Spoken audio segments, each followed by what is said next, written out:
முன்னாடிலாம் நம்ம பேங்க் அக்கௌண்ட்ல இருந்து ரூ. 100 பணம் எடுக்கணும்னாலும் பேங்க்குக்கு தான் ஓடி ஓடி போக வேண்டியிருக்கும். அங்கே நமக்கு முன்னாடி குறைஞ்சது 50 பேராவது உட்காந்துருப்பாங்க. 51வது ஆளாக நம்ம டோக்கனை வாங்கி அந்த பணத்தை கேஷியர்கிட்ட கொடுத்து வாங்குறதுக்குள்ள அரை நாள் போயிடும். நாளடைவில் தொழில்நுட்பம் வளர வளர இந்தந்த பேங்குகள் சார்பாக ஏடிஎம் மையங்கள் அப்படின்றது உருவாக்கப்பட்டுச்சு. இப்போ தனியார் பேங்க் சார்பாக ஏடிஎம் மையங்கள் அப்படின்றது தெருவுக்கு தெரு வந்துருச்சு. இந்த ஏடிஎம் மையங்களோட இட வசதியை பொறுத்து ஒரு ஏசியிலிருந்து 2 ஏசி வரைக்கும் பொருத்தப்பட்டிருக்கிறாங்க. இந்த ஏடிஎம் மையங்கள் எல்லாமே வாடிக்கையாளர்கள் வரிசையாக நின்று அவங்களுக்கு தேவையான பணத்தை எடுத்தும் சிடிஎம் மிஷின் மூலமாக பணத்தை டெபாசிட் பண்ணியும் வராங்க.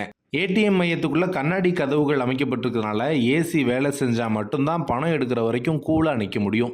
இல்லாட்டி வேத்து விறுவிறுத்து ஒரு மாதிரி நம்ம ஆயிடுவோம். திருச்சியில் முக்கியமான இடங்கள்ல எல்லா இடங்கள்லையுமே ஏடிஎம்ல சரியாக பணம் இருக்கிறதில்ல அப்படின்ற குற்றச்சாட்டு பல நாளாக இருந்துகிட்டே இருக்கு. சில குறிப்பிட்ட பேங்க் மட்டும்தான் பணத்தை கரெக்டாக மெயின்டைன் பண்ணுறாங்க. பல பேங்க்கில் கண்ணாடி கதவை திறந்துட்டு உள்ளே போனால் வெறுங்கையை வீசிட்டு தான் வர வேண்டியதாக இருக்குது. அப்படி பணம் இருக்கிற ஏடிஎம்கள்லேயும் ஏசி வேலை செய்கிறதே இல்லை. வெயில் நேரத்தில் நம்ம கஸ்டமர்லாம் உள்ளே போய் பணம் எடுக்கிறப்பையும் சிடிஎம் மிஷினில் பணம் டெபாசிட் பண்ணுறப்பையும் நம்ம போட்டுக்கிற சட்டை ஈரமாகிற அளவுக்கு வேர்த்து விறுவிறுத்து மூச்சு மூட முடியாமல் அவதிப்பட்டுறாங்க. சில ஏடிஎம் மையங்களில் ஏசி சரிவர வேலை செய்யாதனால அங்கே செக்யூரிட்டிஸ் முன்னாடி கதவுல திறந்து வச்சுட்டு வாடிக்கையாளர் அனுபவிக்கிறாங்க.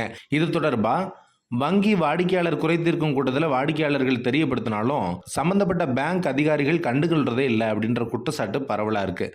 அதே மாதிரி சில ஏடிஎம் இயந்திரங்களில் பணம் இருக்கிறதே கிடையாது. சில ஏடிஎம் இயந்திரங்களில் ரூ. 500 மட்டும்தான் நிரப்பப்படுது. ரூ. 200 ரூ. 100 மாதிரியான நோட்டுகள் நிரப்பப்படுறதே இல்லை.